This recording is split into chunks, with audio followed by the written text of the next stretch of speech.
Hello and welcome back to another episode of the Vital MX post-race show. That is the second round of 2026 Monster Energy AMA Supercross in the rearview mirror, San Diego. And truth be told, it was another banger. San Diego delivered in 2025. 2026 was no different. So this is going to be arguably an even more exciting, even better podcast than the Anaheim 1 version because there are a plethora of stories to get down into. But I think first and foremost, the point that I want clarification on the most would be just how loud the crowd was. Because in my ill-informed, humble opinion, this was the loudest crowd I've ever heard. They were so reactionary to every bad move, good move, loud, cheers, boos. It was insane. And so my question to you, Michael Lindsay, to start off with, is am I drinking the Kool-Aid or am I on the money? Somewhere in the middle. I mean, I've definitely heard louder. We've had large audiences. I've been at races where there's been more. We had action, but I've been at races where there's been a little more back and forth where you literally. I mean, Denver, the one you're following Eli around the track was insane. Don't get me wrong, great San Diego. I've been, what's the word I'm looking for? I mean, maybe you would call it negative, but since we've moved to this stadium from Petco over to Snapdragon, you know, I similar to you, I have a lot of amazing memories of, not even going in person, but we've talked about the Reed and Ricky era, and Qualcomm holds so many great memories for me growing up in SoCal that San Diego is, from a racing standpoint, somewhat more special to me than Anaheim. So I was absolutely stoked last night. From a racing side, Snapdragon was slowly growing in my heart because some of the racing action we've seen. But it was good. It was really good. I enjoyed so much center of the floor, just following the battle, seeing the places where the guys were setting each other up. It was definitely a very second round of the season, but a very good start to the season. I don't know when the penny dropped, but I was loving it last night and then suddenly got a little bit bummed because for whatever reason it came over me that we're not going to get this for all 17 rounds. Inevitably, something's going to go wrong at some point for someone. And I kind of suddenly became very reflective and like, I really need to make the most of this while we have it, because while we have it, it's really, really good right now. I mean, truth be told, 450-wise, the only constant across Anaheim 1 and San Diego is Tomac and Roczen. Everything else is fairly up in the air and a little bit haphazard. It is, but it's crazy, of course, like the obvious is naming out the age with those two, but it is so fun. Not to say I thought it was over, but I thought the days of seeing Kenny and Eli duking it out in front of everyone consistently, I thought maybe we had passed that era. We weren't going to get that consistently and across an entire race. And it is so much fun because they are veterans. They know each other inside and out. They respect each other in the way they race, but they are aggressive. It is really fun to watch, especially because they're very different operators in the way they ride and tackle sections, and then mix Hunter into there, Chase coming through the field. It really had a lot of great storylines. Again, it starts with a repeat of last week with Kenny Eli. You got the question mark, okay, Hunter hasn't been great so far this year, but can he go with him? And then, of course, the storyline of Chase coming through the field, new setup this weekend, riding at the edge. My head was on a swivel the entire race, trying to track everything that was going on. I think that was the fun part, even compared, of course, to last week where we had the upfront battle, was the other storylines mixed in, and it was playing out across the entire race. What impressed you the most 450-wise? Who would be the standout performer, or what would be the standout moment, or whatever you want to label it? Oh, man. A couple things. The one I'll give the biggest nod to is I really felt like Hunter, of course, stepped up this week, and that's obvious. I think even himself, qualifying heats were a little better this weekend, but he just made it happen come game time. I think what I was mostly impressed is the rebound, like seeing him out there up front. I'm like, okay, he's up front. He's going to run the pace. He's going to put himself in the situation, and eventually Kenny will get by him. I was impressed, number one, that he withheld Kenny at the beginning because, as we've said, Kenny has been so good on the opening laps, and he's absolutely feels like at his peak at that right now, and he really held him off for a while. But then for him to basically come back mid-moto and gather himself. I was really impressed with Hunter, impressed with Kenny, impressed with Eli. Of course, it's very easy to say impressed with Chase. Chase put down what we know is what he's capable of. His raw speed was amazing, early to middle part of the race. But I think Hunter gets my nod. Well, before we get into Hunter, we need to give Eli his dues, so let's start there. 2 wins on the bounce for the first time since 2023. He, of course, won Anaheim 1 and San Diego that year as well. A different win to Anaheim 1 in many different ways. Different soil, different track, the way it developed, different sort of battle. He was alone, isolated at Anaheim 1. This time he was very much in the thick of it. There aren't really many similarities in the way that he won. So which one is more noteworthy, impressive to you? Because I've gone back and forth on this. I think it might be this one. I think this one. I think the one nod to A1, like I said, coming out of it, we talked about last week, was the hard pack conditions, that being where he struggled the most on the bike from WSX, so that answered some questions. But, of course, the way he tackled it this weekend, having to come through, make some moves to control the race, take on the fight from Kenny and from Hunter in different ways. So, yes, this weekend is more impressive. To back it up is always impressive. I mean, like you said, the 2 staplemates so far of the series are him and Kenny, but Eli is making an extremely strong case for, again, we're so early in the season, but when you talk about the long run, hey, Eli's answering a lot of questions at the moment. Yeah, most impressive to me about Eli at the moment is his consistency out of the gate. And truth be told, if you want me to label an Eli weakness right now, I honestly cannot come up with one. I've not seen a single chink in this armor so far. The only thing I can say, and it's the only thing I'm curious, the only question I need answered at this point, like you said, I mean, he's got good starts at the moment. We know with him, though, they could go away mid-season. But if we're going off the little bit of data we have, the only question mark I have is a little bit whoops. I think he can still be better there. That's where clearly Hunter and Kenny were better than him. That's still the one drag over from WSX is, the whoops were a little gnarlier last night. I wouldn't say gnarly. We haven't hit a really big set yet. I'm still curious to see where he is with the KTM in those conditions. That's the, like I said, I agree with you in the sense of I don't have a chink, but it's my question mark. That's the only thing I'm curious about. We get into bigger ones. We get into East Coast. We get them broke down. That's the only place I'm really waiting to see, okay, have they solved that? And if they haven't, once we get into those conditions, how quickly will they correct? So you're not saying that because you noticed a weakness for Tomac in the whoops last night? Because I certainly didn't. And I mean, he was third in that sector. It's tough. I think weakness, no, but I think Hunter and Kenny, to me, were both a little bit better there. And clearly that's where they both had an opportunity on him. Maybe you can answer, Mr. Sector Times. Maybe not in raw one-off conditions, but I felt like throughout the race they were both a little better, more consistently in their runs there. And I shot that section a lot, and Eli had a few so-so runs. Nothing terrible, but... Yeah, I think everyone did. I mean, Hunter only had the 10th fastest time in that sector, which is really surprising. Even slower than Prado, who was mid-pack and obviously isn't a whoop expert. But even jumping across to 250s, we know that Max Anstie is the best in the class in the whoops, and he had many a sketchy run. So I just think it was bound to happen for whatever reason. I think I was quite surprised how many riders after the race mentioned that the tabletop in the middle really, neutralized the guys who do have a whoop advantage and just threw them off. I mean, we haven't seen that. We've seen doubles in the middle of whoop sections, but we've not seen a tabletop wall, if you want to call it that, ever. You could hear, I mean, standing in the section, I mean, it's obvious. The 250's a little less than the 450s, but the 450 guys had to let off so early. They're carrying, if it's a really good whoop guy, any of those top, say, 5 guys, halfway through the first set, they're already off the throttle, so bike's unloading, it's acting different. They're not really able to carry the momentum because that wall was so abrupt.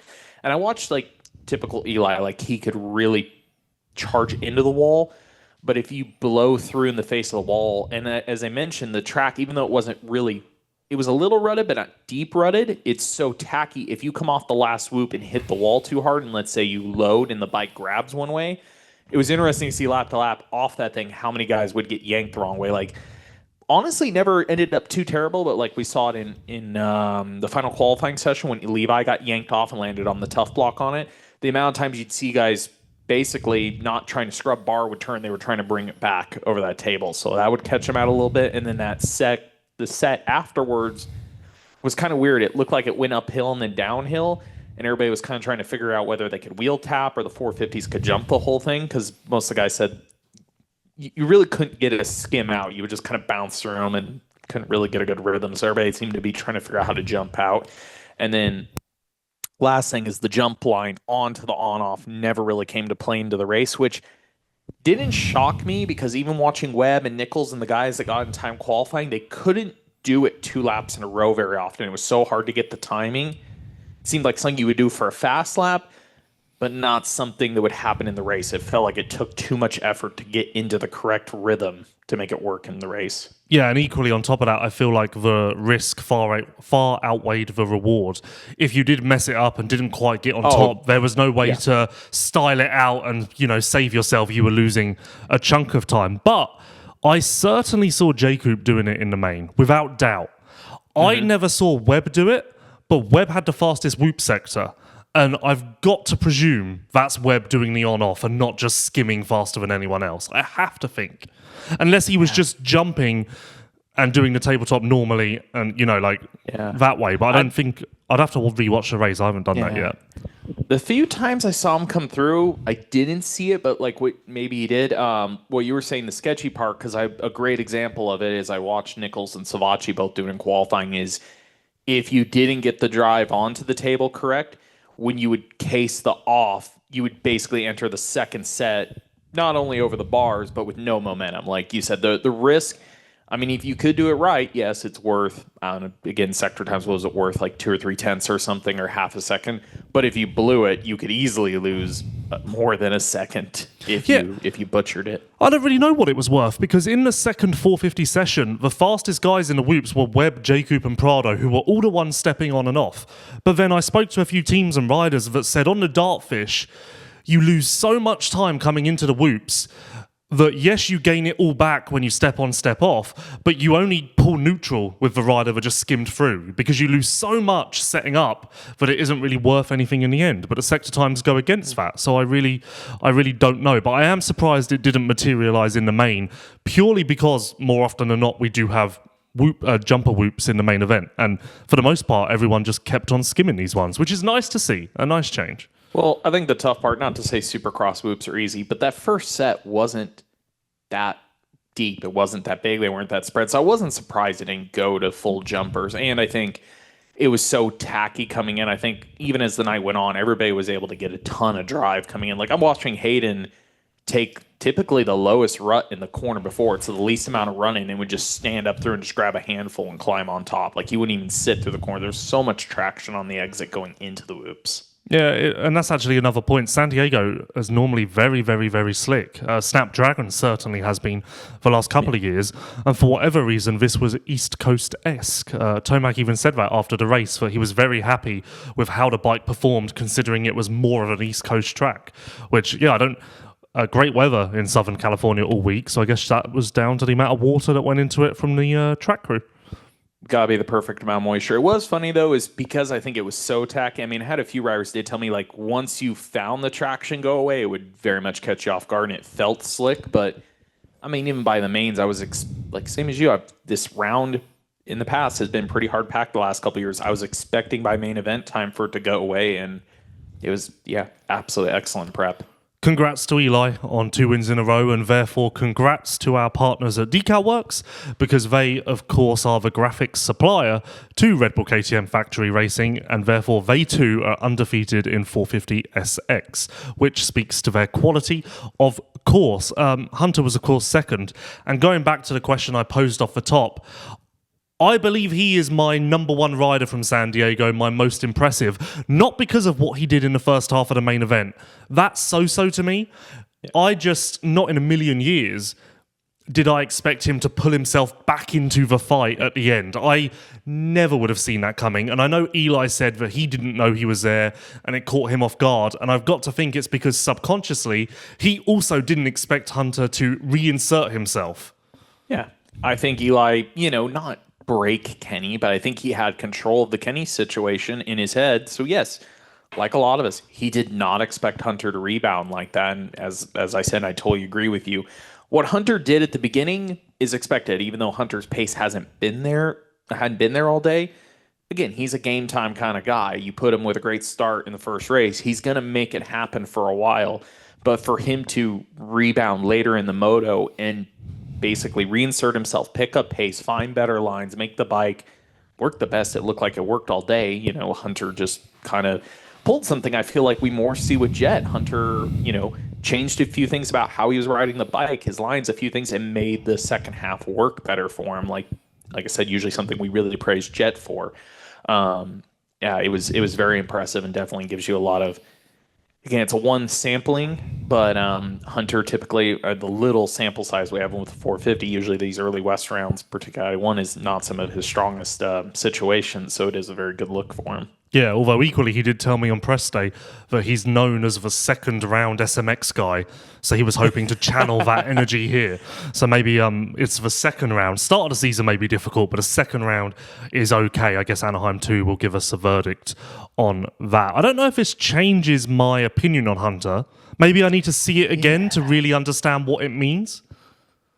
No, I agree, because again, it's still so early, but you have two samples of Eli, two samplings of Kenny that give you some inspiration. Even though Chase has had some up down, there's still been, the fastest qualifying in the first round and a big improvement here. And this goes back to even us doing the preview show for this year, and I know both of us got a little bit of flack for not saying Hunter is a championship contender, and we both agreed if this was pro motocross, this is SMX, this is a different conversation, but that was a great performance. We've seen some other really great performances from him. And I mean, he was knocking on the door of the win, which actually I love his comment. I'll get to him about his last lap, but yeah, it's like I said, you still need to see another sampling. You still need to see him execute and pull it off. But based on what you saw last night, I mean, we know he can win a 450 Supercross main, but of course you see that and you're like, yep, he's right there. It's within his grasp to check that off. And once that is checked off, then we can talk about being a title contender. Yeah, and it's important to remember this is just his third 450 podium. Equally, this is the first time that he's finished top 4 at consecutive 450 rounds, which is in itself another feat, another rung on the ladder to championship contention. But all of these checkpoints need to be passed. And with his charge at the end, I went to the lap time specifically to look at who was the fastest guy on each lap, because I presumed there must have been a 5 or 6 lap spurt at the end where Hunter was just the fastest guy on track, and he wasn't. There was a 2 lap spurt at the end, but that was it, and it really caught me off guard, because I was like, I feel like this was sort of a real grab the race by its balls last 25% by Hunter, but it really wasn't that. I mean, and it's surprising a little bit to me that Eli mentioned the whole not noticing there, because you look at the last 5 to 4 laps, like Hunter was close and he was slowly getting in. Now, I will say Lappers was not that Lappers directly, there was no terrible, except for maybe Freeze, but some of the Lappers at the end were not doing the guy's favors, holding up pace. I was bummed for Hunter that he did, and I mean, he made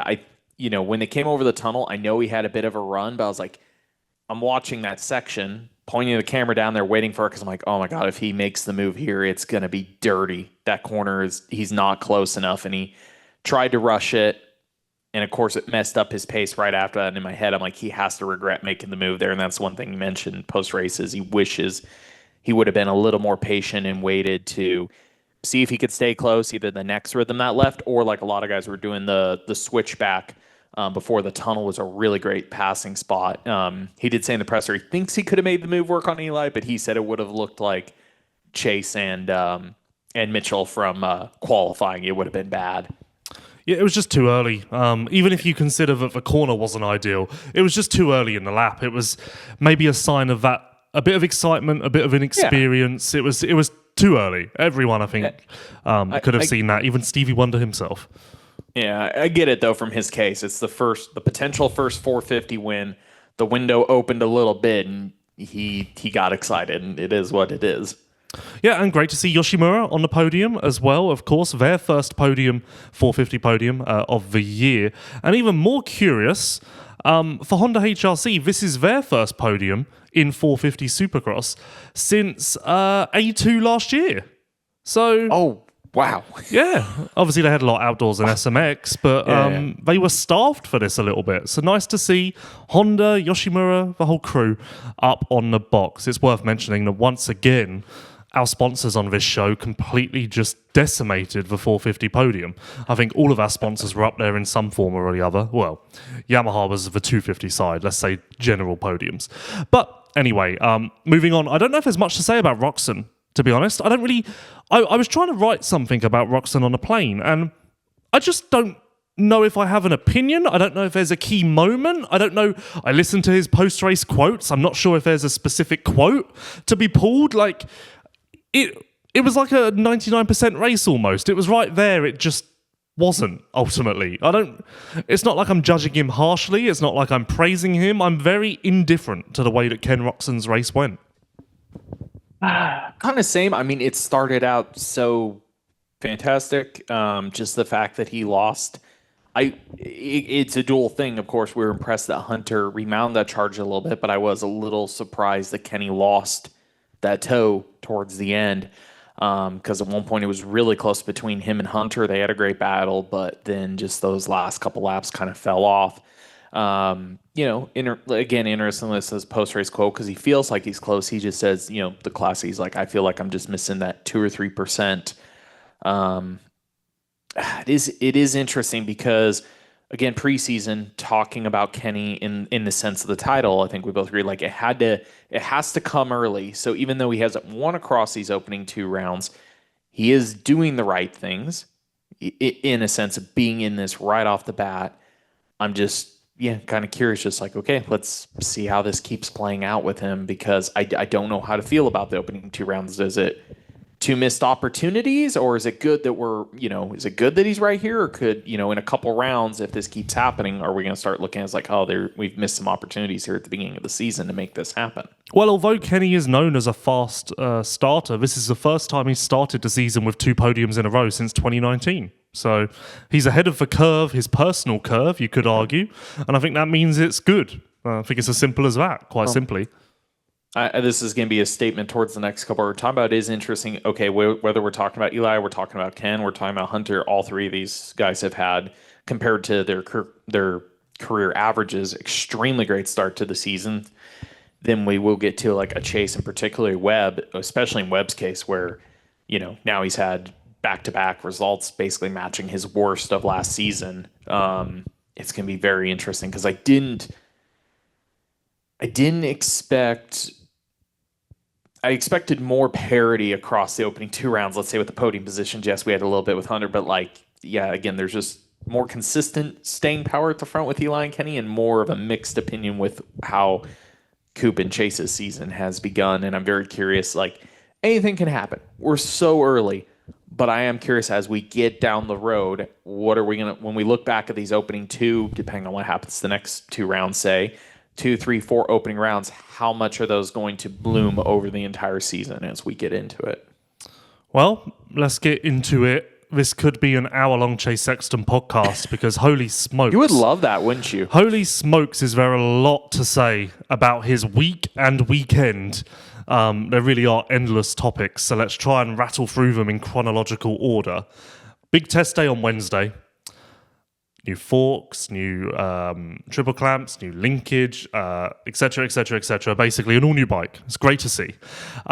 Pro Circuit, massively influential in all of those parts. He got on Levi Kitchen's 250, and I think the first stopping point for discussion is piecing the pieces of the puzzle together, presumed that Chase, and he told me at A1 Wednesday's a big test day, so this was organised. I presumed it's all hands on deck, and Cowie were like, hey, PC, we need you out there as well. Like, we're all going to put our brains together and figure this out. But nope, PC just happened to be at the track on the same day. And like a common thief, it sounds like Chase just wandered over and kind of took Levi's bike and then went, yeah, this is good, let's do this.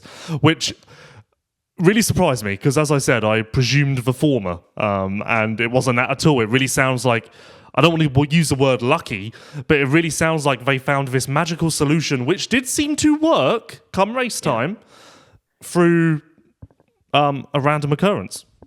So I did a little more digging on this. So I think this, you may know this as well. I believe this also happened before A1 or something similar, because the swing arm that's on Chase's bike was from a similar situation. The the gusseting way on it is the way that PC does it. That's something similar happened where he either tried Levi's or got advice from him and switched the rear end right before A1.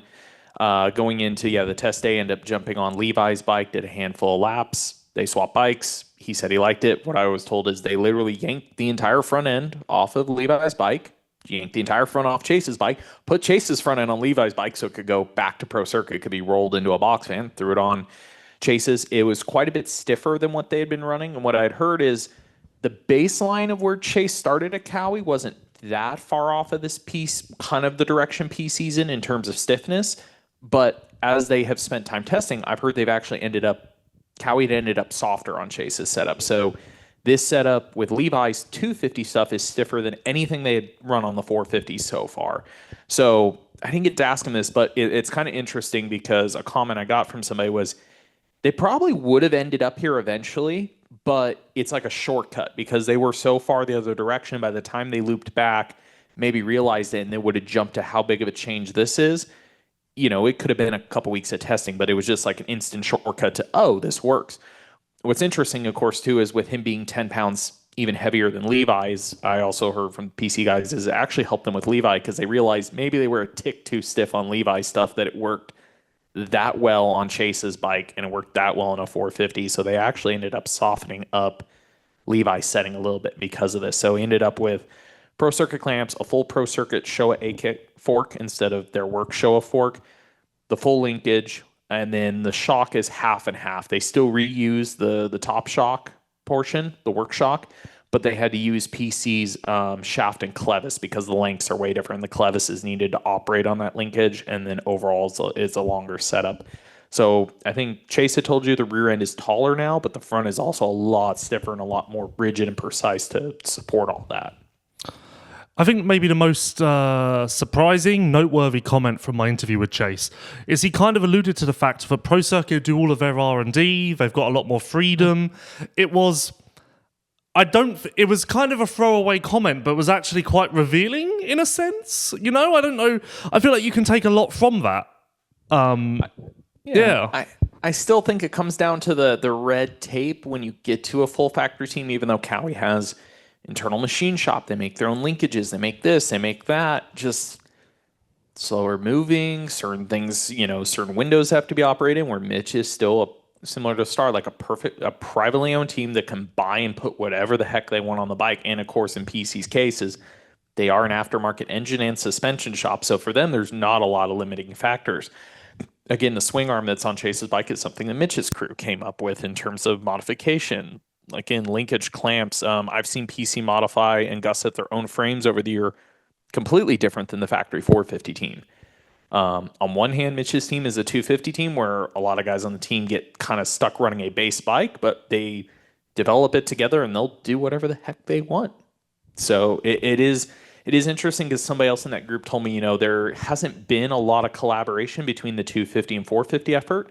And they're hoping that maybe this moment will kind of open some of that back up like it was years ago. I know there's people that look at this very bluntly and go, man, this is why some people have, kind of believed like, hey, if Mitch was running a 450, it'd be super interesting to see where they could take the bike.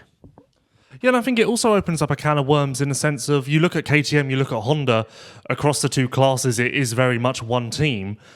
Maybe there is more benefit in the way that Cowie do it. More information floating around, more options, more heads to scratch. I don't know. I don't think anyone really looks at that, but maybe it is more beneficial to do it the Cowie route. I don't know. Time will tell. And I know. I feel like, to your point, though, is Honda was almost like that, like the early days when the Lawrences went, because they brought in it was two teams together, but as they both operated. It almost was like a 450 and 250 team, and look how it's paid off in the long run. Yeah, there was a lot of comments back then, wasn't there, about like, oh yeah, they figured this out and we figured this out, and we took this and they took this. Yeah.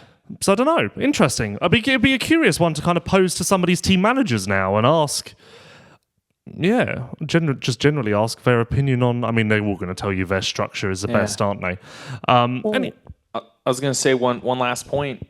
Star is still somewhat similar. Like, yes, everybody looks at Star took over the 450 program, but a lot of people still tell you, hey, it's Yamaha's. There's still factory input. There's a lot of factory given parts that weren't normally available to Star to build a 450, but they build it. So we've seen some proof in the pudding, in a sense.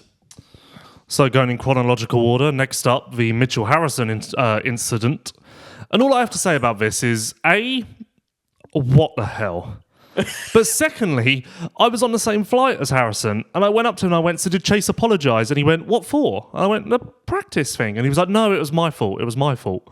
So there you have it. The official word is it was Harrison's fault, which I guess do with that what you will, I guess. I don't know. It's hard because the clip of it needs to be a little bit more zoomed out to know how long Harrison was in the track for. Yeah. That's what we need to know. We're missing that crucial bit of information. But we're missing the context. It's not all there. Harrison says it was him. So, do with that information what you will. Well, man, you're training buddies. Maybe somebody has to just take fault and get past this.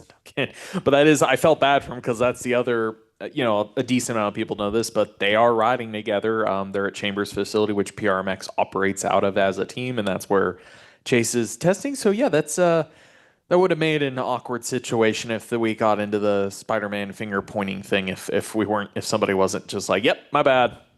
Well, Mitchell Harrison had a day of it because not only did he get T-boned by Chase, but he almost decapitated Hunter at another point, maybe even in the same session. So Mitchell Harrison is just lucky to have gotten out there without being killed or having killed someone. And we'll call that a successful day. Chase's heat race was really good. The main is taking all the headlines and naturally the heat races get forgotten. But you could argue that the heat race was a standout moment in the night. And again... yes, maybe this occurred when we have a depleted field, but I don't know if I've seen Chase move forward, and this applies to heat and main. I don't know if I've seen Chase move forward in such a manner in some time. It was definitely sort of a commanding watch this sort of moment on both sides of heat and main. No, I agree. The outside storyline part was the fun part of watching him run down Jorge, the swapping of bikes, the storyline there and watching him. Well, Anderson was in there as well to make it even weirder. This is true. It does get weirder. But that was, I think, what most people were in the stands going, okay, they've swapped bikes. Is Jorge able to hold on to this, or is Chase going to come through and commandingly take this? And he did, not the pace he ran to get to Jorge, how quickly he made the move happen, and then the pace he put down right afterwards. He stamped it in a sense of, again, I said this at the beginning of the pod last week, not as a definite, but you leave A1, and some people will go, Jorge was right, Chase was wrong. And then we get the smack down the next opportunity of, well, hold on a second. Not exactly. So from a storyline standpoint, the heat race had its own entertaining value. I am of the opinion, though, that the heat and the main event, the speed that Chase showed, okay, the Cowie move is going to work. It's fine. We've seen it now. Obviously, we all knew that anyway, but it is kind of confirmation that Chase can do what Chase wants on that bike. And it did look like Honda Chase, which I think a lot of people said in A1 qualifying. So I don't know if there were doubters. I guess there always are until the proof is in the pudding, but I think we can silence that talk now at least. The only thing I'm super curious to see how it plays out. I was going to ask you this based off something he said in his interview with you. So, of course, I see the main. Again, the bike is a lot stiffer this weekend, a lot more rigid on the front. He can push it like he is. Again, he pushed it more like Honda Chase. They also changed, I think, something the pipe is obvious. I don't know how much else changed engine wise, but overall, he had a much more, just call the bike aggressive setup than A1.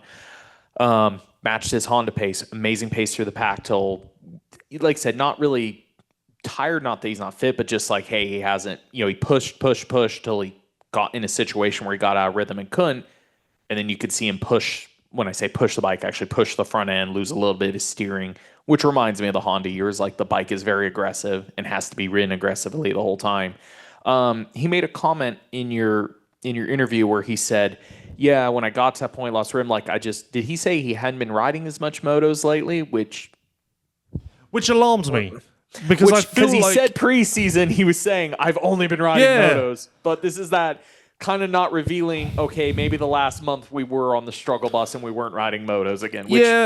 That was my first thought. But praise the Lord, we had a rider admit to getting tired, which is a rarity. Yeah. So I was very happy with that. So on one hand, I had that question, but I was like, wow, we've just had a rider be honest for once. Yeah. Although he did quickly kind of rephrase it to tight or lost the flow, but he did put it quite relatably by saying, like, when you do a hard workout and your throat just becomes all dry and scratchy, and you can imagine it. And to be honest, looking at the times, you can see the exact moment that he lost the toe. Yeah. Exact moment. But before that, I did genuinely think he could have won, and I thought it was a very high chance he was going to win because he was coming at a rate of knots. It was a sight to behold. I think from laps 9 to 12, he was the fastest man on track, and then by like a second a lap or something. I think the lowest was 8/10, and then on lap 13, Eli was the fastest, and then the following two, it was back to Chase, and then it was lap 16 where Chase imploded.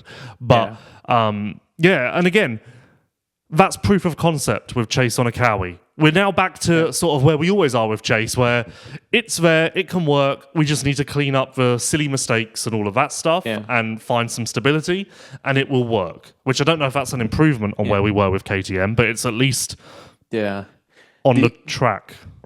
The curious part, I will say now, is we're comparing, the pace and the look to the Honda era, which had its success, but also had its highlight reel moments, and that's still the part I'm very curious to see, because I'm like, okay, this is Honda Chase in a sense. Again, the pace is there, the blinding speed is there. He can push this bike, but also, like what we saw, this bike setup potentially may not be. I don't want to say is consistent. I think as long as he is comfortable and can push himself, he can make it work. It's more just the knife edge that it may operate on, which could, we got to find. If we found the Honda speed, we got to, of course, as we've said, we got to balance it. Even though some people may not look at the KTM years as best, we have to balance it with some of the consistency. So that'll be the next question mark to answer is, can we balance those attributes out?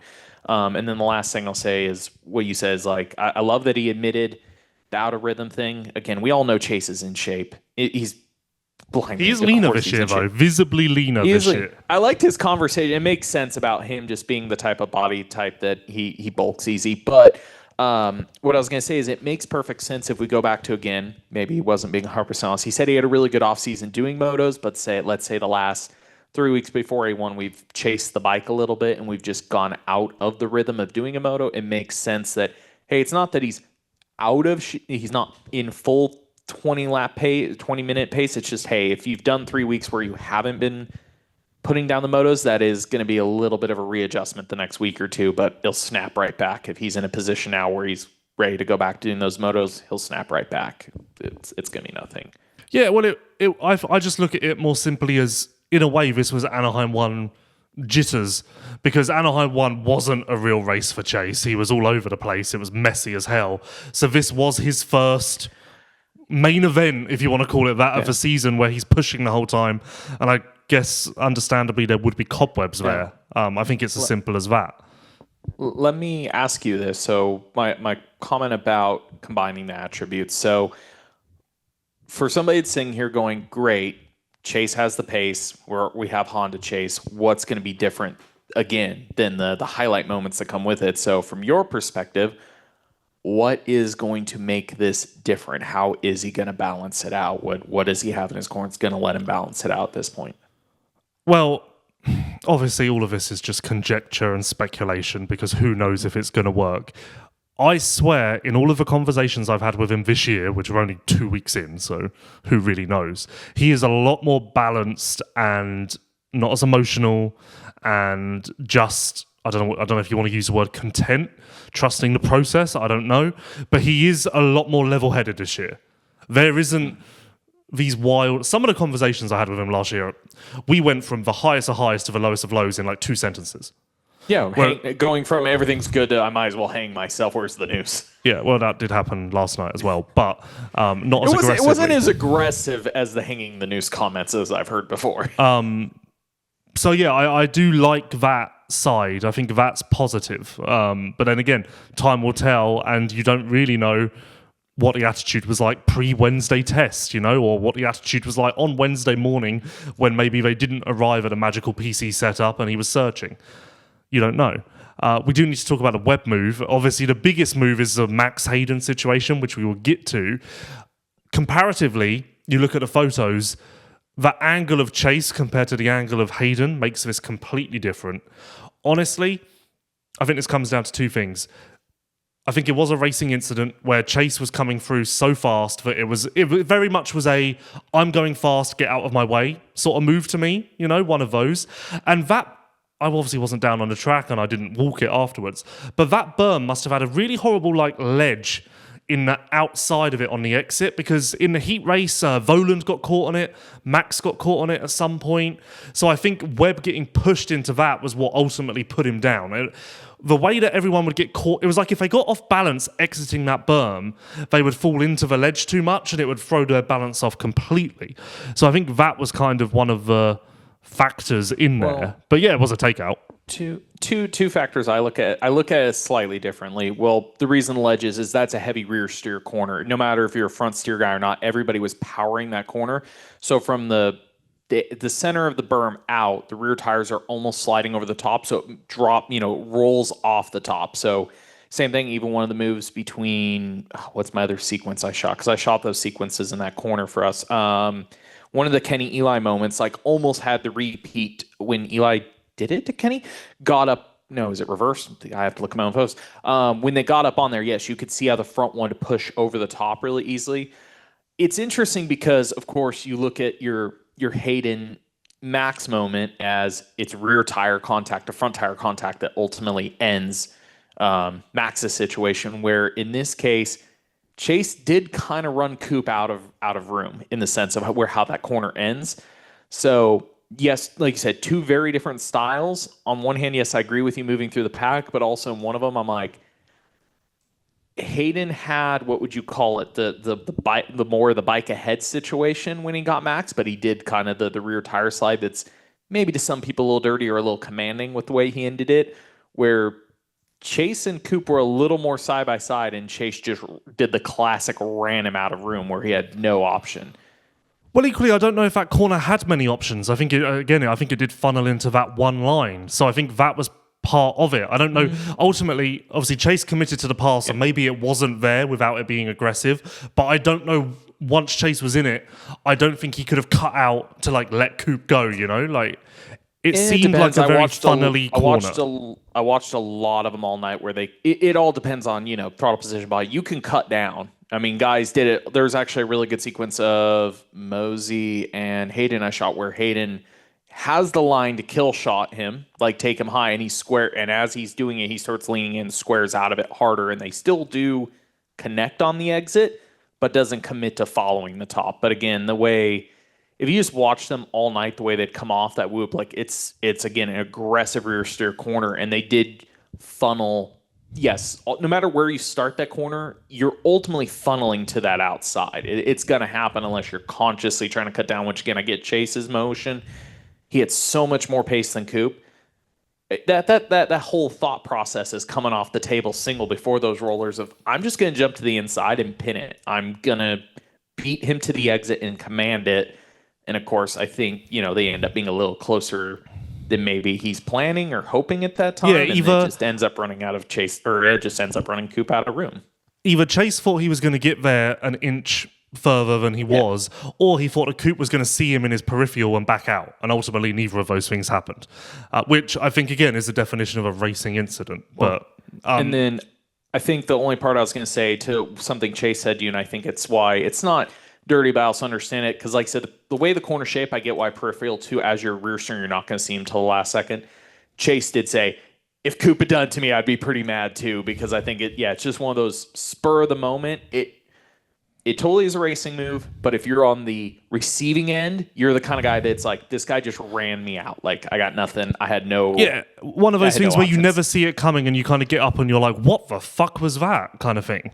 Exactly. So I think that's why Chase said that. Not in a bad way. He's like, if it was reverse, I would feel like... Yeah, less so for the fundamentals of the move, but more so for the sniper-esque... Just exactly out of nowhere. And then finally, on the Chronicles of Chase, for hitting the gate, which is I don't know. I can't remember another rider of the current field. I can't remember an instance where any of the others hit the gate. But we have Detroit last year, and the weirdest fucking thing about all of this is Hangtown 24, Detroit 25, San Diego 26. Chase rides the best when something happens to him in the first 20 seconds of the race. So that makes it even more fucked up because I don't know. I don't think that's good. Like, are we at the point with Chase now where when he hole shots, unlike any other rider, we go, oh, that's not good, is it? He's fucked. Like, you know? And then Chase hits the gate and we go, fuck, this is brilliant. Yeah, well done. That's great. That's really going to work out. After Detroit last year, who was it that was trying to... Didn't somebody... Like, because he'll respond to people next to him accidentally moving. Didn't somebody try to screw with him after that, too, after Detroit? I don't remember that. Webb or somebody? I remember a practice start. I watched somebody, like, do it next to him and he hit the gate on a practice start for qualifying or something. Because... My God, if people start picking up on that, are guys going to start jolting? Oh, Webb, yeah, Webb did do a few of those. Yes. Yeah, didn't he do it at like a qualifying start or something? I remember thinking I would have saved that for the race because I think he did it to him early in the day. And in the interview, Chase was just confused as hell why he's like this.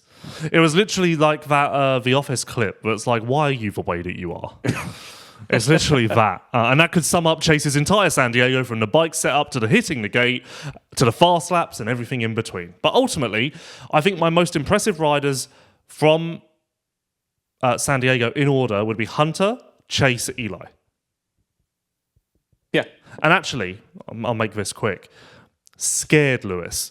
I was going to steal this idea from F1. I was going to make an article last week, a weekly article, where I rate the riders based on like all of the notes I make through the day, all of the observations I have, and essentially the winner wouldn't always be first. The winner could be fifth because like quiet race at Anaheim 1, whatever. And I was like, I just don't think that's going to go well. Don't think the fandoms are respective. I don't think they're going to appreciate this. But if I were to do that article for San Diego, which I was thinking about on the plane, I think my order would be first Hunter, second Chase, third Eli, and then, honestly, fourth might be J-Coop, which we'll get to, because J-Coop is having one heck of a year, both in the good and bad columns. And also, by the way, just watch that Chase interview, because it's the greatest content in motocross, and I say that with my chest. Savachi, I mean, we need to get going, but Savachi rode once this week. He got Botox for migraines. He has that done every 3 months. He had it done a little bit ahead of schedule this time because on Anaheim 1, Friday night, he was struggling with a migraine. So this week, he nipped it in the bud, got his Botox, and rode once, and now got top 5. Which, how many top 5s do you think Savachi had last year? 2? I feel like you looked that up.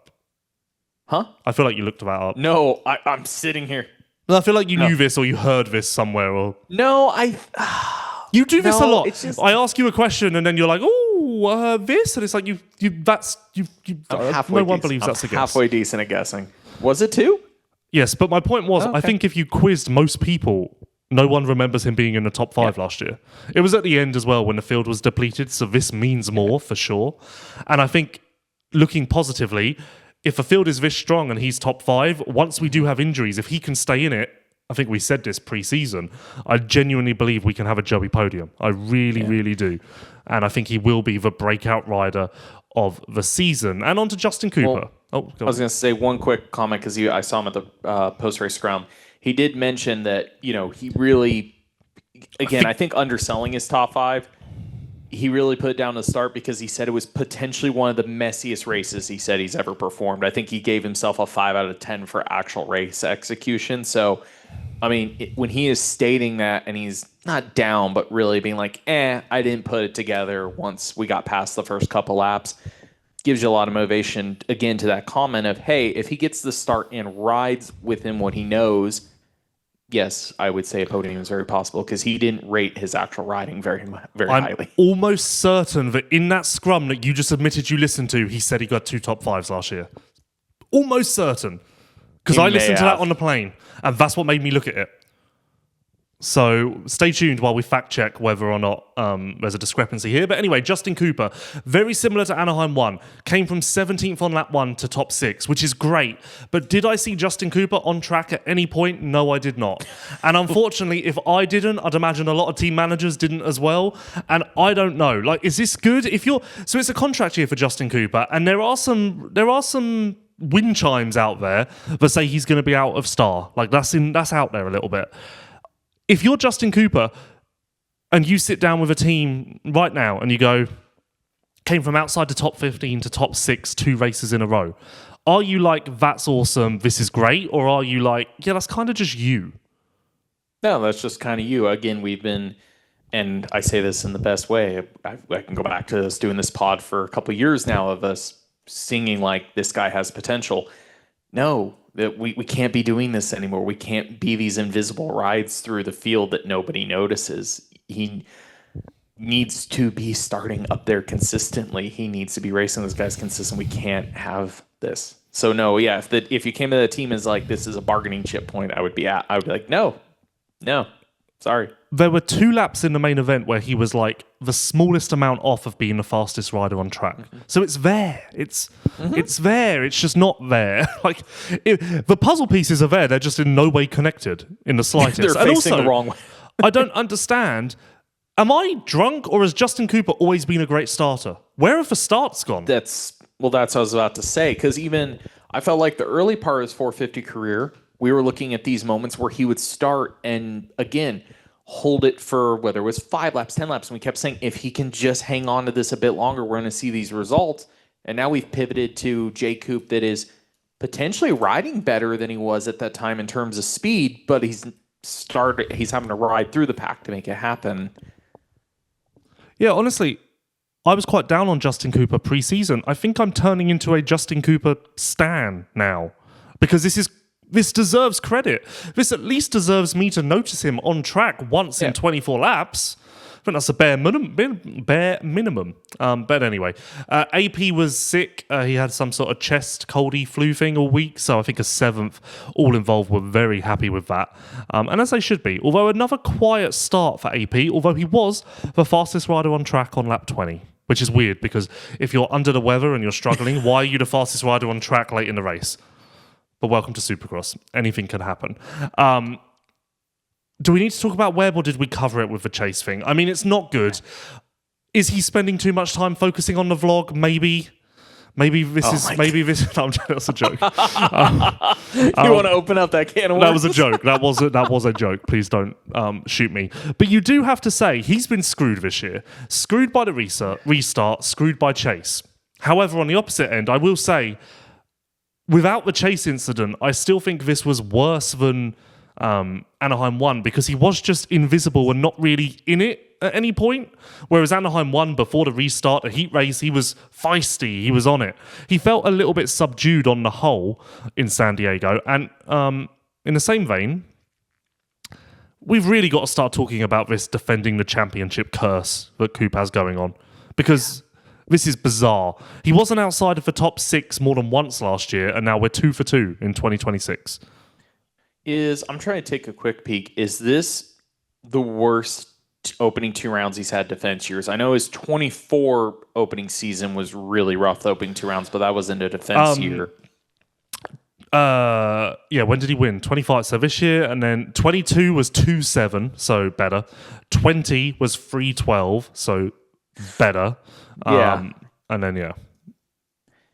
But the hard part, though, is I go back to something we both said, I said preseason. I think you were kind of the same, but it was like we kept saying, like, we just need, we're not worried about Coop until we get to Daytona or Houston, but we're only 2 rounds in. But am I saying already we're worried about Coop? Like, this is too rough of a, like, it's not too big of a hole to dig out. We're so early, of course, but it's like, oh, he's got some work to do. Better question.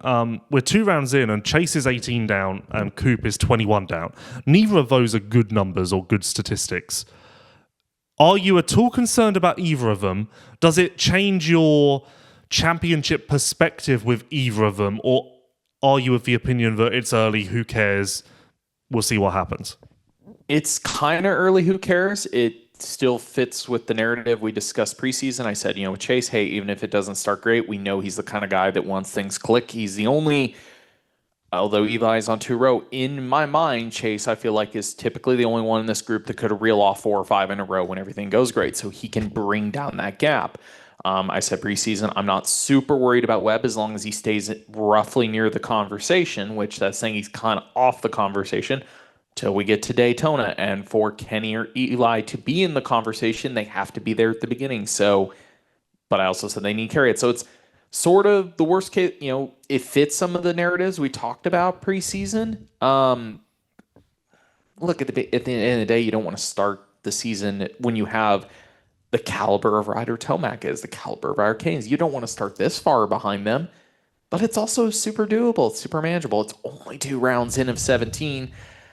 If anything, it doesn't completely change my pitch. It just kind of still opens the door to every conversation we had of like, it's still possible for all of them. It's still within the realm of what we considered each one of them's path might looks like. All it's done for me with Kenny and Eli is they have began the path that they need to get the championship. Chase and Cooper still on the path that could get it as well. And I'll also waffling. I'll repeat what I said at A1. It's good for Chase and it's good for Coop that they're both there. I think the optics of the situation look a lot worse for both of them if Chase is there and Coop's up with Eli, or Coop's there and Chase is up with Eli. The fact that they're kind of together makes it all seem much more possible because that's one less guy you need to catch or one less guy you need to worry about chipping into, And that at the end of the day is that simple to be positive. And the other point is the math of like, if it's one of them, okay, you're talking about one person have to climb the hill where it's 2 of them. I'm not saying, statistically, here's the other thing. Statistically, can both of them climb out of this at a similar rate? Because that's the other thing. I look at both of them like, okay, I'm not saying which one, but clearly one of these 2 is going to climb themselves back out of this hole and get into the championship fight. Now, if you ask me if they're both going to do it, I'm just saying math, the math is like, it's a little harder for me to say they're both evenly going to get out of this hole and get back into the conversation. So ultimately, there's a part of me that's like, okay, maybe in about, say, 6 rounds, we're going to look back and go, one of these guys didn't get back into it. You know what I'm getting at? Yeah. I want to see both of them on the podium at Anaheim too. If Webb's outside of the top 6 again, if Chase is off the podium again, then I think you start to go, okay, what's going on? Yeah. Because, Coop never missed the podium on consecutive weekends at all last year. So if this is already rare air for the defending champ because he is that good. And I know the field's stacked at the moment, but I don't think there's any doubt in anyone's mind that he should and could and would be there. I mean, he could have won Anaheim 1 without the restart. He really could have. Yeah. Right, we need to wrap up 450, so a couple of quick points. I didn't notice Ferrandis at all, but he was 9th, which is basically what Ferrandis does on a Star bike, a Phoenix bike, so that's exactly what Ducati signed up for. Malcolm was incredible to be in the top 10, even when he came out in opening ceremonies. He didn't even ride around the stadium, which to me said, man who is hurting. And actually, you could see the pain face all day in him. Kind of weird. So when I interviewed RJ, he kind of made a point to say, everyone's talking about the Malcolm scapula, but he's just chipped the top off of his. Whereas when I did mine in October, November, I fully broke mine in half.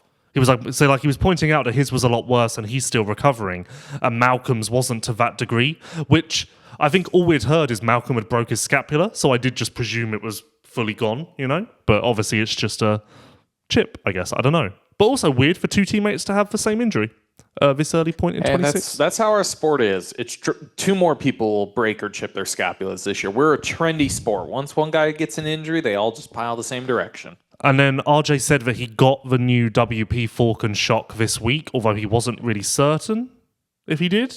But he said he got something drastically new. Yeah, he got the new shock because I made the mistake even of our Friday video saying only the KTM guys had it. And then I said that to some insider. They're like, oh no, RJ has it. And I'm like, whoa. I'm like, I checked his bike at A1. It did not have the shock. They're like, yeah, he got it just this week. Well, yeah, and that's what I heard. But then I got told today that Malcolm had it at A1, and that's the reason why RJ now has it, because it came from Malcolm, whatever. But that doesn't make sense either. So I double checked both their bikes at A1 in New York because I went to Husky and said, "Oh, neither of you guys," because I was looking at Malcolm's bike and I said to them, "Neither of you guys have the shock," and they're like, "Yeah, it came so late. Only those guys do," and they pointed over there. Final point on 450s. Vince Freeze received 2 penalty points, license points, whatever you want to call them, for ignoring the blue flag, acting suspiciously around the blue flag, basically multiple blue flag infractions. And yeah, no shit, he was a freaking roadblock. It's insane. I don't know. The more things change, they stay the same. Like I don't know what we're doing. He got into a verbal argument that was so loud, everybody heard it before second time qualifying. John Starling was calling him out on basically impeding people in the time qual. I didn't catch the first part of it, but John was basically giving him a warning about the way he was acting around certain people in the first session. And Vince just blew up at him. And they just started yelling at each other. At one point, it got to the classic, like, they're yelling at each other, and John's like, "I'll pull your fast lap." And Vince is like, "What are you going to do?" And they're just screaming at each other. Everybody's just looking at like, "Oh, wow, shocking." It's these two. It's Vince getting into it with an official in time qualifying. It's also of note that the AMA did review Chase hitting the gate, Roczen going off the track in the whoops, and Chase on coupe, and they ultimately decided all of those were worth no further investigation. I presume they looked at the Chase gate thing again just to make sure it wasn't on their end and the gate didn't flinch or his didn't fall early or whatever. Well, 2 things I feel like we still have to touch on 450. One, going back to RJ real quick. I mean, RJ admittedly himself came out and I think tried to lower the expectations for what Supercross would be like, because he said, the 450 will catch you out. The opening rounds, a lot of RJ on the ground. It's his rookie season, but I think after outdoors last year, I think our expectations were, in SMX, our expectations were a little higher. Again, it's so early. We're not hitting panic button, but would you say RJ is still underperformed? Have you been surprised that he is spending this much time? No, he's fine. He's fine. Okay. He's injured. He's not been testing. He told me Indy. We can judge at Indy, so we're not judging for a long time. Okay. So Indy's the bank. That's a long way away. Long way away. And then a little bit of Prado.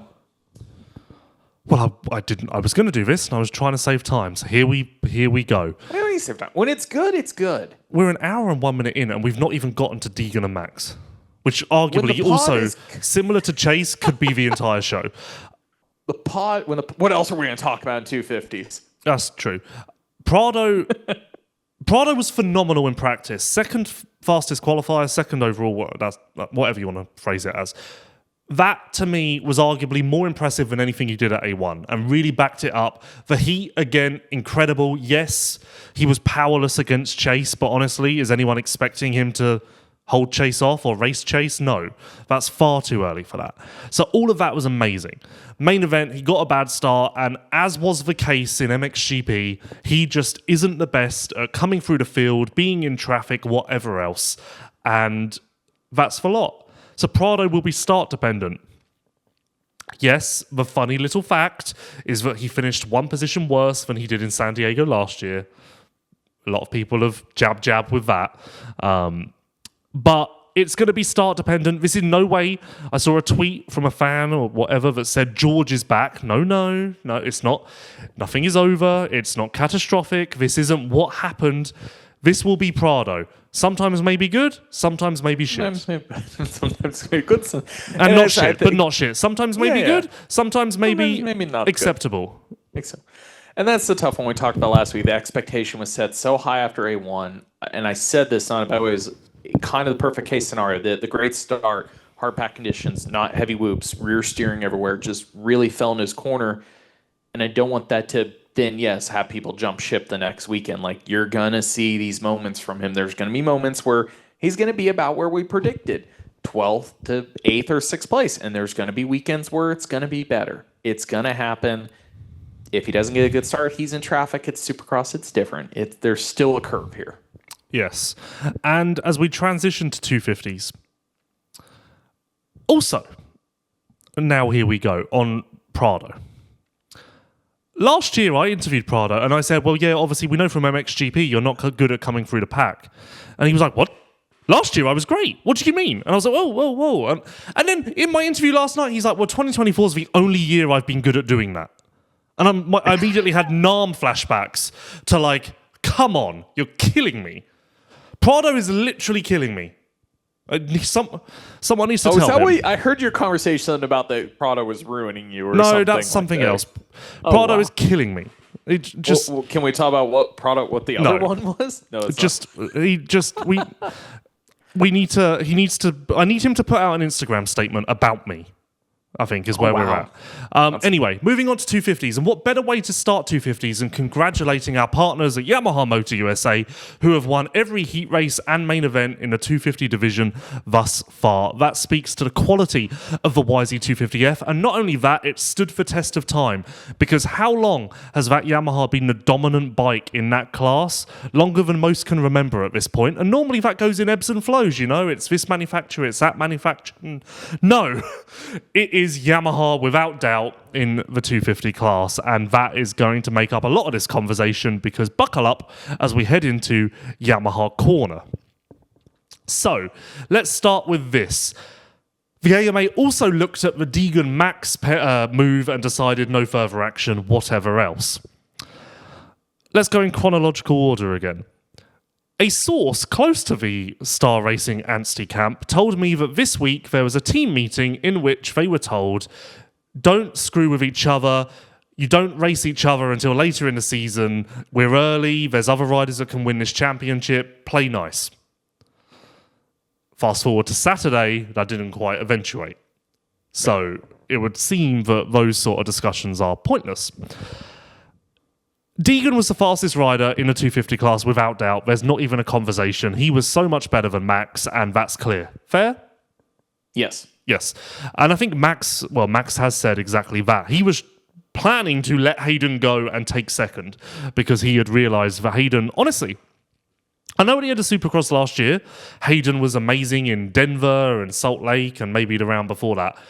I would argue that San Diego, just across the day, maybe the best Hayden Supercross day we've had, or definitely close, definitely on the podium, right? Yeah, top three. I don't know if I would say best, but definitely top three day for him in general. Yeah, he looks really, really good. So the pass. It was clear to me from the heat race and the main event, the attempts that Hayden made pre-takeout were quite desperate. You know, lunging up the inside. It was clear to me that Hayden had established Max as sort of a threat and not someone he could just sit behind and figure it out. There was a little bit of urgency that kind of made you go, oh, okay, we're definitely keen to dethrone this guy sooner rather than later, which I think plays into the pass. But ultimately, where I think the pass came from is this. A little bit of that, but also the rhythm before, the long rhythm, Max kind of moved over on Hayden, which stopped him triple singling out, and Hayden had to go double. My theory is that wound Hayden up enough where then we had the little bit of attitude in the next turn. I think it all started there, personally. But what says you? A little bit. Yes, I agree with that sense because I looked at, what you were talking about with the rhythm lane. I guess in general, I even kind of go back to Davies last year, and Motorex said he knows who he's racing. We kind of know how Hayden will be with anybody, even if it's a teammate. Similar to also what Max said, though, is like when it happened, it absolutely didn't shock me whatsoever. In the sense of, I hate to say it, in Max's case, is like, well, it was going to happen, and like I said, even though in his head he was going to move over or let it kind of happen and go through, is like, well, you also put yourself in a position where he was going to do it to you because you know who you're racing, regardless of what is said. You kind of know how the guy operates. So I don't know if I'd call it dirty. It definitely flirted with the line, and maybe the fact that it's round 2 and it's your teammate, that makes people look on it less favourably as well. Early-ish in a main, round 2, your teammate. Yes, I think that's what, similar to the Davies thing last year, that's what makes it not look great. But at least Davies was later in the season. That's, I think, part of it. A little bit because of rear brake test, but I kind of look at the move and I'm like, yeah, that's just a very typical style pass for him. So it's not. Yeah, he loves that little rear end flick for whatever Yes. reason. Yes. That's almost like a Siggy for him. But equally, on the other side, there's a lot of people that say, dumb move by Anstie, he should have just like rode the top of the berm. But there's a couple of fan clips going around from behind, and really there wasn't. I don't see the room for Anstie to kind of ride the top of the berm. I think he was kind of fucked. I think from the TV angle, it looks like there's a lot more room on top of the berm, but the angle from behind, it just doesn't really seem like it at all. Fair? Yes, fair. Because the problem is, well, what you said is I understand his room, but you almost see it like in Max. Like on one hand, Max does, as he said, Max does check up. And I don't know if that's almost what causes it more, where if he wouldn't have checked up, it's like a screwed if you do, screwed if you don't. Either you need to check up way more or carry more into the top, because he does check up to let it happen. And that's what typically happens in a situation. You have almost no momentum and then gets tapped, and he has no forward momentum to carry him. So it just instantly goes where if he would have stayed in it and committed a little more, they would have made contact, of course. Yeah, then I think you have a coupe chase situation. Maybe. The only thing with that corner is you look at that. I just even double checked it. That corner is slick at the beginning, but has more of a solid berm at the end. Like if they would have connected, he might. It could have gone either way. Of course, there's no perfect answer here. If he carried it in more, they would have hit. Of course, maybe he would have been able to carry the top and make it happen again. Like he's at Max's burlier dude to him compared to him. If he had momentum on his side, I feel like he has at least a decent chance. It's almost that Max went to check up, and then because he has no momentum, it put him in almost a worse spot where it was like the only real thing that would have helped him is he carried it in and then they connect and we see what happens, or check up even harder, which again, I'm putting this in the situation of how could have Max gone out of this situation. It was only two ways, but it's still, a situation he didn't expect to be in. He did. He expects Hayden to make the move, but he tried to counteract and give him the room, but it actually somehow made it worse. And not a good look for Max that Levi duffed him up in the same turn later on. But Max blames that on, in the Hayden incident, his clutch lever was bent up or down and basically unusable. And Max himself will admit he's terrible with no clutch. So he blames that strictly on not having access to his clutch lever. So, which makes sense, I guess. He also changed some of his lines based on not having access to his clutch, which is, I think, is why Levi managed to get to him. Yeah. But the other thing I was going to say is just the optics of the situation in general. And this still harkens back to Vegas SMX last year. We were in Southern California. Hayden is a SoCal boy in a sense, born and raised. Yeah, A1, not a lot of cheers from opening ceremonies. A lot of boos in San Diego. I standing right at the podium trying to shoot him. I couldn't hear a word he was saying. The crowd reaction was not positive to him. But it turned to cheers by the end. I was very confused. I couldn't hear it. All I heard was mostly the booing. I didn't know if the cheers were because in the TV, the stadium announcing was moving on to the next rider, so I wasn't really sure. Either way, whether it has a mix, it's polarizing, and of course that's a consequence of actions. Whether you agree with it, don't. He's definitely the most polarizing figure in a sense in the sport, and it is interesting still to see how people are responding to all of it. Like the Max move in its own little atmosphere is, like I said, people can take it each way, but as a whole, some people are a little over it, some people are for it. It is what it is. Yeah, not dirty, not the worst move Hayden's done by a long shot. Unnecessary, yes. I think that's the best way to put it. And as you just said, some are tired of the unnecessary actions. So that fuels the flames. I think it's fair to say. I think that's pretty much the best way to put it. Crazy that we have had 6 different riders on the 250 West podium and not one of them has been Levi Kitchen. Yeah. I mean, it caught me off guard on the first lap. I got just, again, looking down the lens, not paying attention. I had Levi and Cameron mixed. I thought it was Cameron that was coming from behind, and it was Levi that got a decent start. And I was like, oh, wow, what a flip-flop again for Levi. I mean, on one hand, both races together, the pace that Levi has, the strength of the moto, it's good. it's like, okay, if he starts, he's going to be very competitive in this championship, but we are 2 rounds into a much shorter championship, and he has not been on the podium. That is very odd when I would say, behind, okay, I know we both says like Hayden is clearly the best guy in the sense in the series. Levi or Max? If you had to just go, if somebody came up to you and said, who's the second fastest guy in the series, are you labeling Levi or Max right now? Oh, that's hard. Second fastest, maybe Levi, but second to Hayden as far as competitive for the championship, probably Max just because of his starts. Yeah. I don't know why. I think there's a difference between, second best and second just straight fastest. Because, like, Levi is arguably the next best guy to Hayden. And, based on time qualifying, they won. Like, I would say he's on, they are on par with each other for the fastest guys in the field in the sense of their raw pace right now. But based on the opening 2 rounds, Levi has not been able to utilize that. Yeah, and the Max starts do loom large here because we are going to get Hayden and Max meeting at the front of the pack a lot if it continues in this fashion. Because Hayden, I don't know what's going on with his starts in contrast, but they are garbage. And in fact, he was buried heading into turn 1 in San Diego. I think he was helped by Levi tipping over because it kind of parted the seas a little bit for him because he was buried. It may have even been a worse start than Anaheim 1, and I don't know what that's about. I guess Hayden's never necessarily been a whole shot merchant, but that is going to play into Max's hands brilliantly if Max can continue.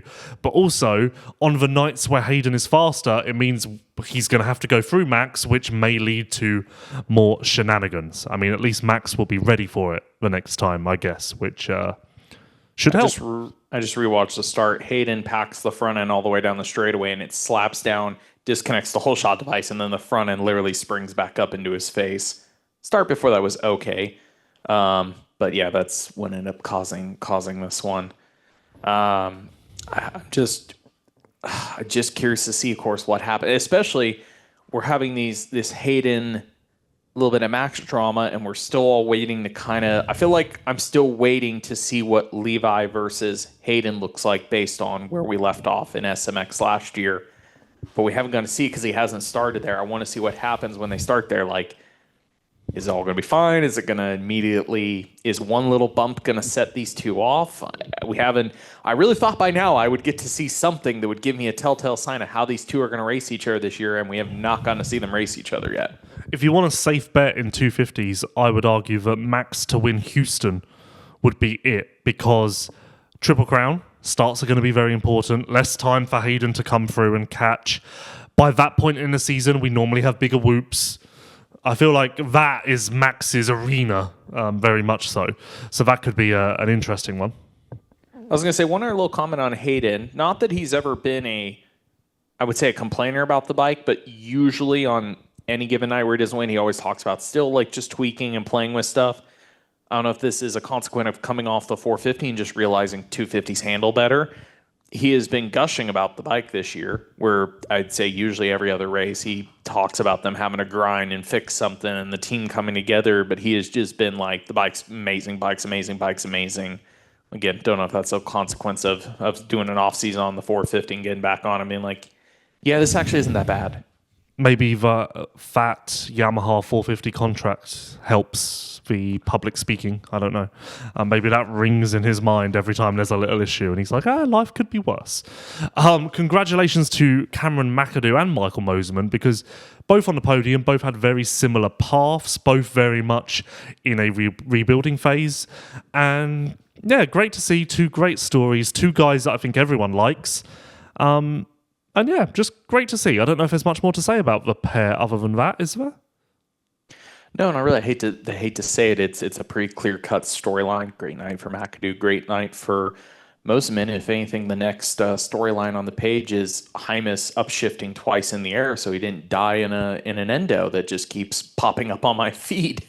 Well, before you get there, the biggest story in 250s was 1-2 for Fox Racing, and that is even with one of their top guys down in the first corner, which speaks to the roster that Fox Racing have assembled as the premier gear manufacturer in the sport. The second nature athletes have it, the ability to make split-second decisions based entirely on feel, impulse, and intuition. I had this read before I won, but it almost seems very relevant to Hayden's pass. To know exactly where their body exists in time and space, sensing the smallest shift in terrain and adjusting without thought. Some call it race instinct, but to them, it's just second nature. This definitely feels like it's about Hayden's pass. Awaken your senses with vision, awareness, and diffuse Fox Racing's collection of limited edition moto kits, releasing this spring, beginning with a Vision limited edition kit at Anaheim 1.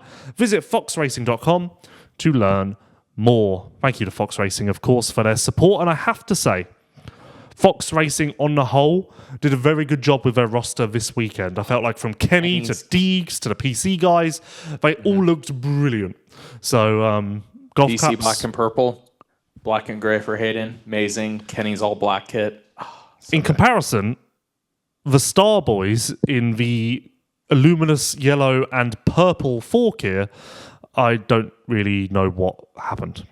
But hey, looked like a Monsters Inc. sort of promotional wear. That's what I can describe it as. But anyway, we did Kitchen. Yeah, do you want to talk about Hymus? I think Hymus, I'll tell you what's funny about Hymus. His career has been so stop and start with injuries and whatever else. And yet, he's only had 2 Supercross podiums, but somehow he keeps finding himself in championship contention through consistency. Mm-hmm. But yet the results, the scorecard, the career portfolio, all of this hints that this would never happen. And yet last year he was 1 point off the red plate early on without a podium. Now he very nearly had the red plate, leaving San Diego. Bizarre how it's almost counterintuitive that Hymus has ended up in this position again. But hey-ho. No, he does, on paper and in practicality, one of the most odd career paths so far. I absolutely love Chance as a person. I'm a little baffled. I know everybody's kind of waiting for it to happen. I've said this since he turned pro. I felt like it would be a little bit of a slow burn. It wasn't going to happen immediately. All the right signs are there. I'm still, yeah. Of course, he had a near-death moment last night that went a little bit viral. I'm still really curious to see where the season goes because I do believe that he can be on the podium consistently, but there is a bit of a mix in front of him. I'm curious to see if he's going to break through or just get stuck kind of on the outside of it, but be there because of consistency in terms of championship. What else stands out? Not for the championship, but close to the point. Sorry. What else stands out 250-wise? The Performance Club MX definitely was an interesting turnaround this weekend. Of course, they had an amazing heat race going 1-2 between Volan and Yoder, but then the main did not go their way. I didn't really pay attention. I didn't catch what happened there, guys. Maybe you can fill me in a little Volan bit there. tipped over at some point, and when he was getting up, Kitchen clipped him, which made the whole process a little longer than it needed to be. And Yoda had a bike problem, but he was also down in turn 1 with Kitchen. So I don't know if this was a bike problem as a result of a first turn crash or what. I don't know what the issue was specifically. Yeah. So I think, of course, their program here, they've made great progress, again, showing what they can do in the heat race, how far the bike's coming along, everything. That heat race moment, is that I don't want to say the peak of what we'll see from this year, like that's the end all be all, but can they translate what we saw in the heats into the mains? I think you've said, what was your best yet? Was it Yoder top 5 and a Volan for a podium? I don't remember really talking about Voland. Volan, I don't think we did. But when you look at what they did in the heat, where they're at the season, looking at who's ahead of them, kind of how everything's shaking out, what is your expectations for them? Do you think this can go much farther? Yeah, that's possible. Top 5 for Yoda, podium for Volan. There will be injuries, which I think is needed for them to get there. But Yoda is incredibly impressive. Again, if you want to go off of that theory that I had in the 450 class about doing some sort of rider rating where you base it purely off of expectation, where they're at in their career, performance, Yoda's got to be up there 250-wise again in San Diego in the 1-2 spot, just for the heat race, for practice, for all of this. The injury, of course, holding him back as well. He didn't ride during the week. It's all very, very, very impressive. Very impressive. And I think Yoda is turning into one of these landmark stories. Definitely one of the greatest narratives to come from 2026 Supercross through 2 rounds. On the flip side, the AEO KTM team should be doing a lot better. Fair? Yes. No, Avery and Carson both, I would say, bluntly blew it this weekend. Kind of in a hole. There's outside of the top 10, there's a few guys that have the talent. They should be more considered. Parker Ross, Avery Long, Lux Turner. Lux gets a bit more of a pass because of coming into the season basically with a day of riding. Mumford, all those guys right there are capable of being inside the top 10 and should be any given weekend if they kind of want to progress their careers. It's a mess that none of those names made it inside the top 10. I'm actually surprised with the way that Dylan Schwartz's night went, that out of kind of that group of Bar X AO, that Dylan Schwartz was the only one that ended up inside the top 10. And then Anthony Bourdon, the quiet Frenchman that we forget exists, cracked a top 10 and left the rest of these guys who have great programs and great backing behind them outside of it. I'll tell you who has been impressive. He was 22nd in San Diego, but Robbie Wageman. He was very good at A1. Yeah, and even in the daytime in San Diego. I don't know. It feels like he's very much overkicking his coverage, and I don't know what that would be attributed to, but Robbie Wageman, again, deserves some sort of applause and credit for what he's done thus far. I think, yeah. Well, he's picking himself back up in a sense. Like, it was kind of quiet coming in this year because Solitaire re-signed him and Thompson again, which seems just like such a mute point. Robbie had been with that program for a while, left the 1 year to Bar X to try to progress his career and race all year. Ultimately, they had a lot of bike problems that year. He had a lot of issues and injuries and a lot of bike issues. And again, circling back to Solitaire, I didn't know if he could reset and, in a sense, grow again and push himself back up. And yes, he has rebounded and is kind of resetting and, again, showing enough where it's like, if we're talking about your Bar X's, your these kind of guys, like, hey, Robbie could get one more shot at this if he continues to progress like this, of maybe getting an opportunity down the road. As a KTM team, does AEO use Motorex? Yes, sir. Thank God. Motorex, known for high-quality engine oils, also has an entire line of clean care and lube products to keep your bike running strong and looking great. Maintenance made easy with race-proven Motorex clean care and lube products. Anything else? San Diego, final thoughts? Nope. I'm just waiting for Cowie PR to get me the mystery of what actually happened to Garrett Marchbanks. He hit his head and will be back for A2. Fantastic. And Faulkner back for A2 as well. And who else? Did we lose anyone else in San Diego? Well, we lost Oldenburg, so a big question mark will be if Beta has a rider for next weekend in general, because Benny's going to be out for a little bit while longer. Mitchell's season is definitely, I would say, done. His arm. Yeah, that was not a great photo to see. Yeah, 2 wrist injuries is tough for Beta to start the year. But of all the riders available, all of the riders out there, I don't believe that Chiz has signed a contract with any team specifically yet. I think there are a couple in the offing that could happen, but as of now, I think he's available, and I have to believe that is the only option out there, because Beta did the John Short thing last year before? Yeah, for like 2 rounds, and he couldn't even, I think, make a night show on the bike. Yeah, so and realistically, I can think of a lot of riders who won't make mains, but with the publicity you'd get from Chiz, the knowledge, data, testing, that's obviously going to help. Chiz would bring something to the table, because again, I already saw people throw it out there, and no offense. No, not Ty Masterpool. Not Ty Masterpool. I heard Masterpool is doing a part-time Supercross schedule based on stadiums he likes, which basically means he's on the Carmichael 07 program. And I have no idea why this is happening. But I heard either A2 or Houston is round 1. So I don't know if this is There Goes My Hero. I don't know if this is Here Comes My Hero. Either one. We're either saying hello or we're saying goodbye. But yeah, part-time schedule is what I hear now for Masterpool, which makes no sense because, well, you know what?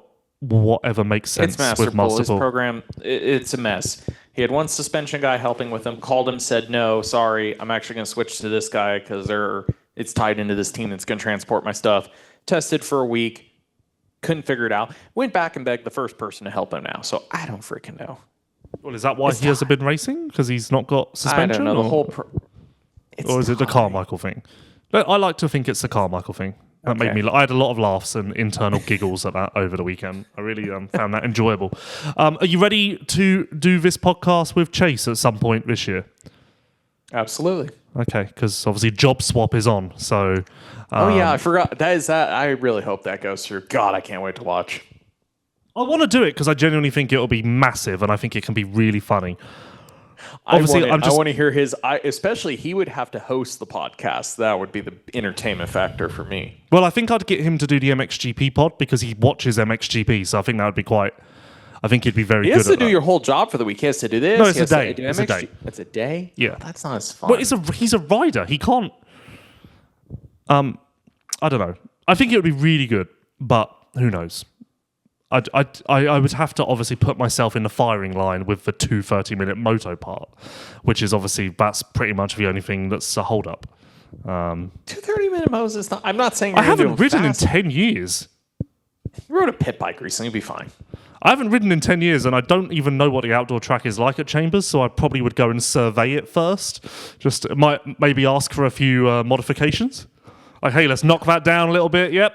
Bring her in. Yep. Let's reroute. You can roll the jumps, Lewis. Yeah. Just get the 30. Just do but people... No, I can't. This is the point. I can't roll the jumps because the fucking fans are going to be judging my every move. Like, I've already been thinking about this all day. If we do this...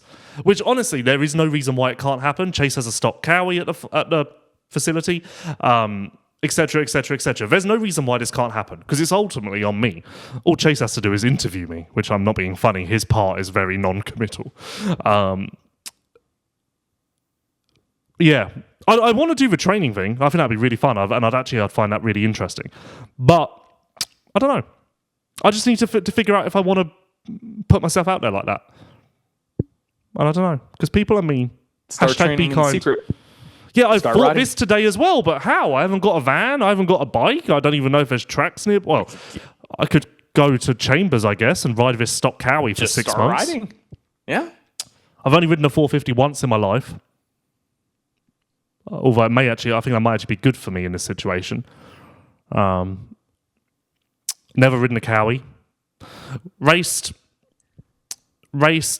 KTM, Yamaha, Suzuki, Honda. Never a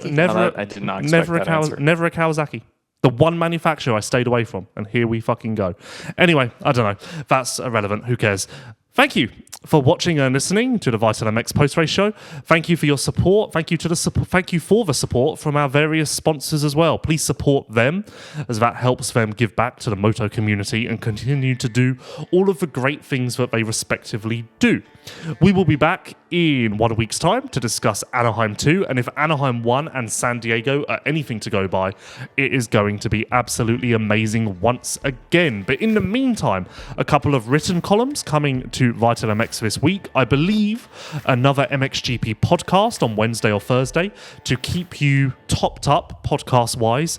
I was a bit nervous about releasing the MXGP pod last week because obviously there's a lot of Supercross pods about, but the response was good, so I think it works, filling a bit of Thursday for you. Anyway, we'll see you real soon. Thank you for listening, and countdown to A2.